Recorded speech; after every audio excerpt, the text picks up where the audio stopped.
Courtenay-Alberni. Madam Speaker, the speech I just gave was about a growing feeling on Vancouver Island and across the West Coast that our communities are too often treated like an afterthought. Now, talking about a survey that was done 4 years ago or a new survey that they're going to do again 8 years after, Madam Speaker, the Fisheries and Oceans report just says it all. It's that where the frustration couldn't be more clear. Another example, Madam Speaker, is last year what happened on the Fraser River. Nearly 10 million sockeye returned, one of the strongest runs in decades, yet independent fish harvesters, including Indigenous commercial harvesters, were effectively shut out while families struggled to keep their boats and businesses afloat. Nobody's arguing against conservation. Weak stocks need to be protected, and treaty obligations with the United States through the Pacific Salmon Commission must be respected.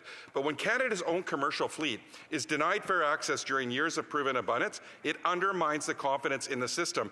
I want to know from the Parliamentary Secretary today, Madam Speaker, what concrete changes will the government make before the 2026 Fraser sockeye season to ensure that this never happens again? The Honourable Parliamentary Secretary. Madam Speaker, the Government of Canada is committed to supporting and strengthening the economies of our coastal communities. Fishing is an important part of many coastal communities on the West Coast. This government is taking steps to actively work with First Nations, harvesters, license holders, and processors to explore potential solutions that reflect the unique realities of the West Coast.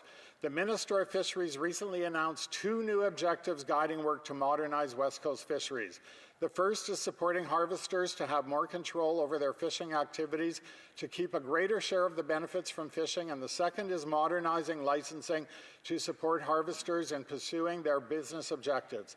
This government will work closely with West Coast fishery participants on options for how to achieve these objectives and address the concerns of fish harvesters.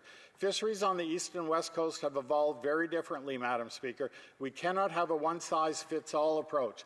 This is why this government is working with those involved to develop solutions